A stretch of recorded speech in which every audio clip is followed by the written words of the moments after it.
역행자. 자의식이 인간을 망치는 이유. 애초에 인간에게 자의식이라는 게 왜 있을까? 자의식은 여러 감정과 지식을 엮어서 잘 반응하며 살아남도록 만들어진 진화의 산물이다. 단순한 생물에게는 자의식이 없다.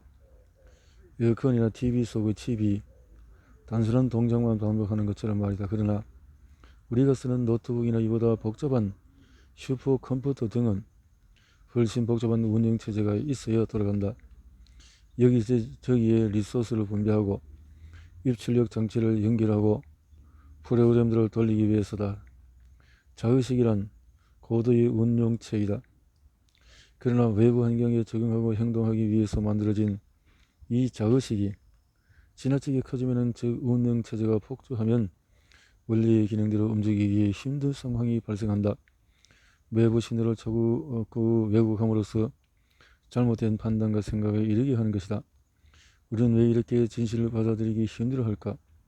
수많은 연구가 수많은 답을 내놓았다. 방향은 비슷하다. 우리의 뇌는 우리의 몸과 마찬가지로 가급적 안정된 상태를 유지하고 싶어 하기 때문이다. 급한 문제는 오래 생각할 필요 없이 바로 반응하고 별로 중요하지 않은 문제에 대충대충 둘러대면서 뇌는 가급적 적은 에너지로 많은 일을 처리한다. 그래도 몸 전체 에너지의 20%를 쓴다. 너무 따지지 않고 대강대강 문제 없을 정도로만 나와 남의 적당히 썩 소음으며 오늘만 대충 수습하는 가성비 최고의 운영체제 덕분에 인류는 이렇게 살아남았다. 그 과정에서 우리 안에는 거대한 자아가 남았다. 아주 거대한. 방금 아주 큰 실수를 저질렀다고 하자. 예를 들어서 1년간 모았던 주식을 응급기를 손절미한 상황이다. 물론 늘 그렇듯이 주가는 곧바로 치솟아 올라간다. 이제는 내 자아가 너무 엉망되지 않도록 답도 없는 이 문제로 자살에 이르지 않도록 온갖 이유를 가져다 대며 행동을 합리화한다. 괜찮아. 곧 큰 하락적이 올 거야. 남은 현금으로 더 급등할 종목을 찾아보자. 하지만 호가 창을 빨갛게 가로지르며 오르는 그래프를 보니 이 정도로 자기 합리화로는 인지 부조화가 해결되지 않는다. 희생양을 찾기를 한다. 이게 다 아까 종목 토론만에서 헛소문을 퍼뜨린 그놈 때문이야. 허위 사실 게시물을 캡처해서 금감원에 신고할까? 이런저런 바보같은 생각을 하는 사이에 쓰리던 속이 어느 정도 가라앉지 않고 호르몬 수치와 혈압도 차차 정상으로 돌아온다. 짝사랑하던 여자를 친구한테 빼앗겨도 전자자산을 코인 투자로 날려도 한달 후에 맛있게 밥을 먹을 수 있게 자아를 살뜰히 보살펴주는 것이 바로 자의식이다. 상처를 봉합하고 적당한 스토리를 만들어서 스스로가 일관되며 자기 가치 있는 존재처럼 느끼게 해준다. 내 개성을 만들어내고 다른 사람에게 매력적으로 보이게 해주며 수많은 인간관계를 잘 처리해 할 수 있게 해주는 중요한 소프트웨어였을 것이다. 원시 시대에는. 문제는 자의식이 지나치면 오늘날에는 여러 부작용을 낳는다. 앞의 주식의 사례에서 저런 말도 안 되는 실수를 했을 때 가장 합리적인 행동은 무엇일까? 그렇다. 잘못 거래를 되새겨보고 다시는 실수하지 않도록 관련 지식을 공부하는 것이다. 그런데 우리가 실제 하는 행동은 어떤가? 괜히 희생양만 찾고 분풀이를 하다가 끝난다. 나아지질 않는다. 다른 경우라면 별 문제없이 마음의 상처를 낫게 해줬을 자의식이지만 이런 경우에는 나를 가난하게 붙들어 두게 된다. 스스로를 객관적으로 보지 못하게 막는다. 그저 알량한 내 마음 한 조각 편하자고 말이다. 이게 자의식의 역설이다. 재회 상담을 하러 왔던 그 여성분도 같은 경우다. 사실 그냥 솔직히 인정하면 된다. 자기가 연애 경험이 많지 않아서 제일 낮은 남자에게 코가 깨었다는 것을 예를 들어 이런 식으로 말이다. 내가 연애를 못해온 것은 남자들 눈이 잘못되어서가 아니라 일단 내가 문제가 있다고 생각해보자. 외모? 매력적인 여자들의 공통점을 찾고 이들을 비슷하게 따라해보자. 내 스타일만 고집하는 것은 문제가 있어. 날 있는 그대로 좋아해주는 사람을 찾는 것은 그냥 나 편하자고 했던 말일지도 모르겠어. 그동안 만나온 남자들이 다 이상한 이유는 뭘까? 끼리끼리 만난다잖아. 내가 사실 이상할 것일지도 모르겠어. 연애 지식은 유치하다고만 생각하는 것은 오만한 척각일지도 몰라. 일단 연애 지식을 글로라도 배워봐야겠어. 안 하는 것보다는 낫잖아. 이를 창피해하는 것이 오히려 문제였던 것 같아. 그나마 만난 남자가 바람을 피웠다? 많은 남자가 바람을 피우긴 하지만 분명히 헌신적이고 좋은 남자들도 있어.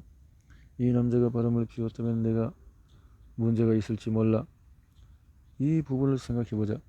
그리고 그 남자가 문제였다면 그런 부유를 안 만나려면 어떻게 해야 할지를 생각해보자. 그냥 내가 부족하다는 것을 인정하자. 고치면 돼.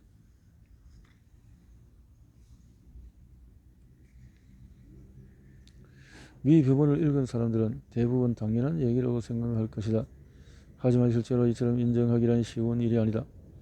단언컨대 이런 사업을 실제로 하는 사람은 1%에 불과할 것이다.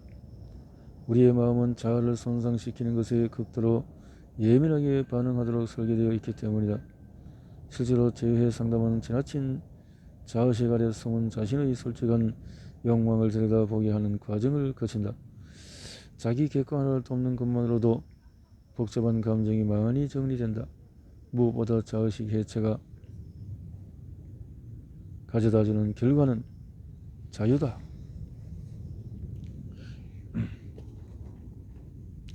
지영은 디자인 학과를 나온 20대 중반의 여성으로 디자인에 대한 자부심이 있었고 수많은 창업, 예술은 돈을 벌고 해도 늦지 않다. 지금 내가 하고 싶은 것은 사업이지 예술이 아니야. 디자인에 대한 등신 같은 자존심을 버리라. 네가 하고 싶은 것은 알겠으나 일단 사람들에게 도움이 되는 일을 해라. 멋있는 걸 하려고 하지 마라. 자위일 뿐이다. 학과 친구들에게 창피하다는 감정을 이겨내라. 일단 경제적으로 여유로워져라. 경제적인 자유를 얻은 뒤에 예술을 해도 늦지 않아. 가령 디자인하는 사람들은 이상한 자의식 때문에 로고 같은 걸 이라고 생각하는 경향이 있다. 그러기에 기회가 있다. 로고 사업을 해봐. 너의 쓸데없는 자의식을 버리라. 그녀는 처음에는 쇼크를 받고 인정하기 싫었다. 하지만 결국 자의식 해체에 성공했다. 그리고 순식간에 월 3천만 원 이상의 순수익을 내는 사업체를 만들어냈다. 현재는 15명이 넘는 직원과 함께 성공 가도를 달리고 있다.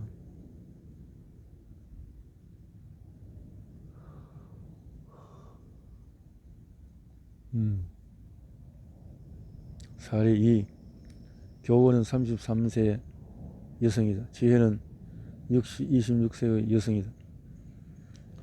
교원은 여성사업가 모임에서 지혜를 만났다. 모임에 있던 사람들은 모두 나이가 많았는데 둘은 어린 축에 속해서 쉽게 친해질 수 있었다. 서로 친해지면서 상대가 뭘 하는지 알게 됐다. 지혜는 어린 나이였음에도 모임에 오자마자 급성장해서 매달 3천만 원씩 벌기 시작했다. 교원도 월 1,500만 원을 버는 대단한 사람이었지만 어린 지혜가 잘 나가는 모습을 보니 화가 나기 시작했다. 처음에는 사근사근한 성격이라고 생각했는데 갈수록 뭔가 꽁뚱기를 갖고 접근하는 것 같은 느낌이 들었다. 급기야 부도덕한 일을 벌이는 것은 아닐까? 자기 수입을 과정하는 것은 아닐까? 의심까지 하게 됐다. 그러다가 모임은 자연스레 사라졌고 1년이 흘렀다. 그때까지도 지혜에 대한 질투와 의심을 끊지 못해서 혼란스럽던 교원은 나에게 문제를 털어놓았고 나는 자의식 해체에 대해서 이야기했다. 교원은 현명한 사람이었다. 그 후에 스스로 많은 생각을 했고 결국 자신의 어리석음을 인정했다. 교원은 장모의 문자를 보내 어린 지혜에게 사과의 뜻을 전했다. 그동안 너를 진투했던 것 같다고, 너의 이런저런 점들은 정말 배워야 할 것 같다고, 한번 만나고 싶다고 이야기했다. 둘은 어떻게 됐을까? 원래도 친했던 둘은 이제 진짜 절친이 되었고 교원은 지혜의 장점들을 배워갔다. 자의식을 해체한 그녀는 자신이 직면한 모든 문제를 투명하게 바라보기 시작했고 하나씩 해결해 나가기 시작했다. 그녀는 지금 매월 6천만 원씩 버는 사업가가 되었다. 여기서 중요한 점은 얼마나 버느냐가 아니다. 자의식을 해체해야 비로소 심리적으로 안정될 수 있으며 반복하는 실패를 성공으로 전환할 수 있다. 스스로 멍청하다는 것을 인정하자. 스스로 못났다는 것을 인정하자. 질투하는 대상보다 못하다는 것을 인정하자. 그 다음에 발전이 있다. 자의식으로 자아의 상처를 피해서는 절대 앞으로 나아갈 수가 없다. 내가 너무 소중한 사람들. 아래의 문장을 읽어보자. 빌 게이츠. 그저 운이 좋아서 프로그램 하나 만들고 억만장자가 된 사람이잖아. 사실 아이폰을 만든 건 스티브 잡스가 아니지. 잡스는 진짜 천재인 워즈니악한테 빨대 꽂은 인간이지. 왜 다들 워렌 버핏을 현저히 머니 치키 세우는지 이해가 안 돼. 그 사람 그냥 주식해서 돈 번 사람 아닌가? 개미들 피 빨아먹는 투기꾼뿐이야. 누가 쓴 글들일까? 네이버 뉴스 기사에 올라온 댓글이다. 방구석 천재들께서 이런 사람들을 까는 거야 흔한 일이지만 놀라운 것은 이 글들이 베스트 댓글이라는 사실이다. 자의식은 지독하다. 적어도 몇십만 년을 인류와 함께 해온 끈질긴 본능이다. 우리 유전자가 타고난 본성이 자의식을 키운다. 게다가 현대사회는 더욱 자의식을 부풀린다. 자기 자식을 애지중지 키우는 부모들, 남들의 관심을 받기 위해서 온갖 SNS가 가뜩이나 비대한 자아에 번부지를 가한다. 물론 자의식을 만족시키면 당장은 행복할 수 있다. 하지만 공부하지 않는 주식쟁이가 그러듯이 언젠가는 추락하고 만다. 당장은 마음이 편할지 몰라도 자꾸 일이 잘못되고 사람들이 떠나게 된다. 그냥 성격이 이상해지는 것만이 아니다. 자기를 객관적으로 보지 못하면 해야 할 일을 제때 하지 않으면 인생이 꼬이고 가난이 찾아온다. 안산에 살던 내가 그랬듯이, 지혜를 질투하던 교원이 그랬듯이, 네이버 기사에게 이런 댓글을 달고 있는 이들이 그랬듯이 행운을 가지고 불행을 불러오게 된다. 소학행위의 삶이고 순리자의 삶이다. 꽤 많은 불행과 가난이 나를 너무 사랑하기 때문에 일어난다. 자의식은 인간을 크게 성장시키는 원동력이기도 하면서 인생을 불행과 가난으로 떨어뜨리는 아주 무서운 것이기도 하다. 주위를 둘러보자. 어린 시절 무척 똑똑한 좋은 대학을 가더라도 책을 수백 권 읽었더라도 이상할 정도로 아무것도 이루지 못한 사람이 있다.